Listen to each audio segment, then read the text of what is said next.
In China, to this day, the Chinese worship gods in their villages.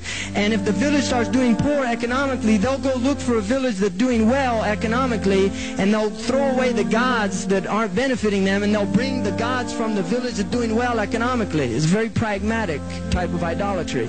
So this is what these people were doing. They were worshiping all of these idols. And the Mithraic teaching was the Mithraic God was born on December 25th. This is in their own, the research that has been done.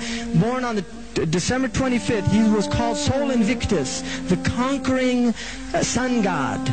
The sun god. And this is why Christians worship on Sunday, not S-O-N, S-U-N. It's not the Son of God. It's Sunday, the day of Sol, the day of the sun god.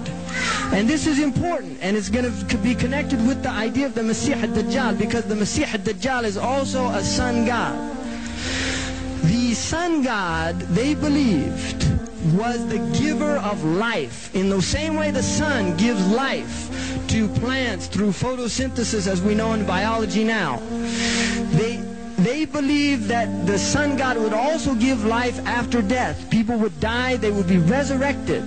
In the same way that Mithra, who kills himself, he does an act of self-immolation and kills himself for the sins of mankind. He becomes a scapegoat.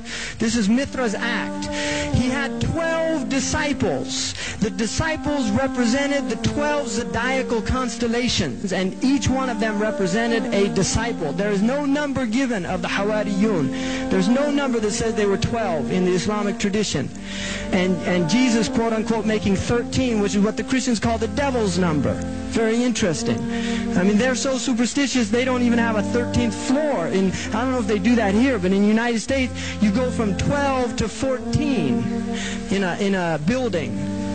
They don't have a 13th floor. So this is their number. They call that the devil's number, 13. And this is the number of Mithra and his disciples. Now what happens with Mithra? Paul literally takes the Mithraic teaching and embellishes it with aspects of the Christian teaching. In the Roman Empire is where the Vatican now stands. This is historical evidence. It is where the Vatican now stands. The mother of Mithra was worshipped. The mother of Mithra was worshipped. So this was all part of this redaction of the Judaic teaching. The Semitic Christianity becomes this Mithraic reality, completely transformed, completely altered, until it is unrecognizable. St. Augustine and the Christians were so bothered by the similarities between Christianity and Mithraism that they would not mention Mithraism by its name. They called Mithra the fellow in the cap. They wouldn't even mention him by his name. And St. Augustine says in his writings that he met a priest from the fellow in the cap, and he said to St. Augustine, you know, our man is a Christian also. In other words, it's really the same teaching and doctrine. The Christians completely wiped out the books, the temples, all of the evidence of Mithraism was completely wiped out. And that's why it's only recently, in the last 100 years, that scholars, anthropologists, and archaeologists have been digging up all of this stuff and finding out about this teaching. Extraordinary.